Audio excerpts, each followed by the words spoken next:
What's going on, Raider Nation? Toast here with a little talk on the Miami Dolphins, Week 2. I don't know about this game. This game's got a lot of uncertainty, but at the same time, the Dolphins are not exactly that great. This is the thing. Raiders, you always wonder what composure do they have. If the Raiders lose this game, this is going to be a very, very long season, and this is going to be a painful season to watch. I don't think the Dolphins are that impressive, honestly. I know they supposedly addressed their quarterback need with Ryan Tannehill, and some people believe he's legit. I'm not one of those who thinks he's that good, and I think he's actually going to be human. The thing that bothers me though with this Dolphins team is they always seem to play their A game against us, and there's no excuses for that. The last 2 seasons, I think they somehow just played really, really well out of nowhere, and that's when they were hot and we were not. It was in the second half of the season, and they just played very well at the most pointless time of the year. They got a new coach, and I know they got some new stuff going on out there. No, the Dolphins, I just don't think they're that good. But the thing is, the Raiders can't play down to their level. That's the other problem. Big keys to this game, obviously, the offense. What do they do in terms of adjusting a game plan? I mean, at the first half of the game, the Raiders moved the ball. If it weren't for that turnover by Streeter, we probably would have had more points on the board. But the turnover hurt. But then in the second half, they didn't adjust their game plan very well. They cannot depend on McFadden to do everything. Very similar to how the Lakers depend on Kobe Bryant sometimes for too many shots. There was that one stat, if Kobe Bryant had a bunch of shots or too many, that the Lakers lose. But if he takes less shots, the Lakers win.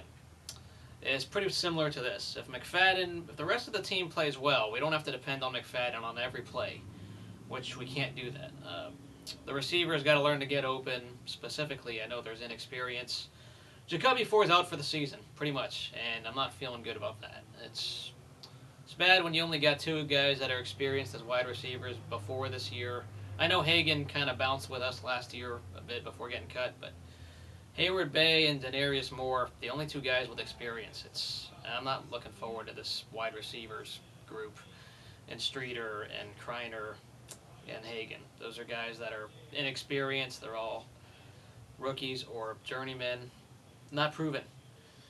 Also, the tight end position, of course, that's the thing Reggie could not address this offseason was the tight ends. It's all full of late-round draft picks.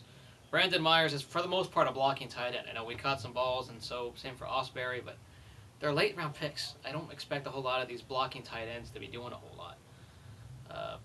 But yeah, the play calling and adjustments depends on what Greg Knapp does with the offense. They're just going to need to be smarter play calling, got to be able to mix it up in running and passing, not going to McFadden on every play. It really felt like that. I know it wasn't exactly that way against the Chargers, but they were so dependent on McFadden, the way the plays were called. I know we build the team around him, but you got to have depth. Football is not a one-person game, and it obviously shows. Of course, the other key, the long snapping position. I'm not sure who's going to be long snapping. I really feel bad that John Condo's out.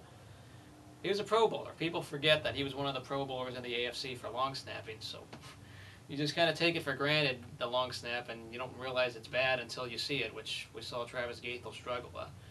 Obviously, it's whoever can long snap the best. Doesn't have to be Gaethel, but they got to practice long snapping, whoever it is, and they got to be good at doing it. Can't have those punts be the way they were. Heard Ron Bartel's out. I didn't think he was that impressive.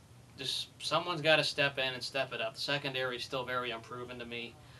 I think we were very fortunate that Phillip Rivers was missing some of his targets that game.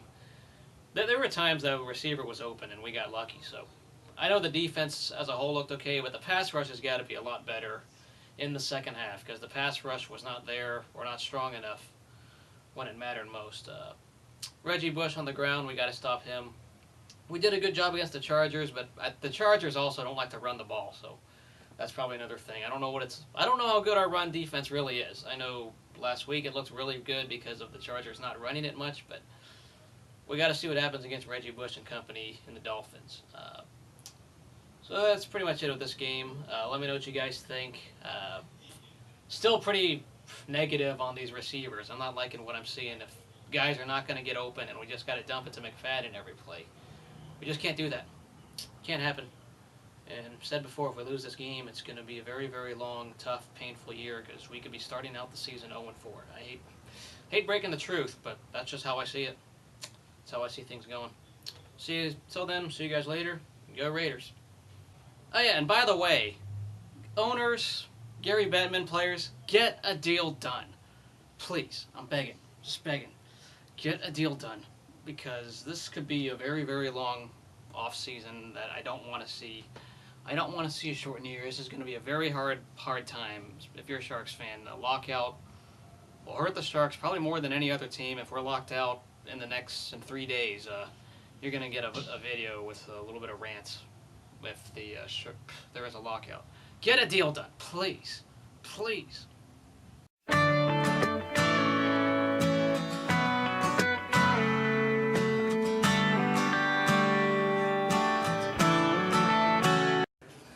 Okay, random tip for you guys who tailgate and you have a lot of hot dog buns, say, afterward.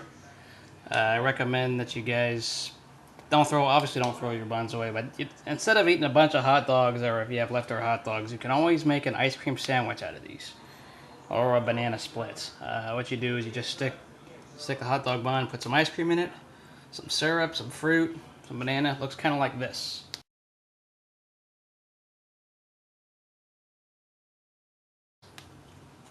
So that's what I recommend for those of you who got leftovers at a tailgate.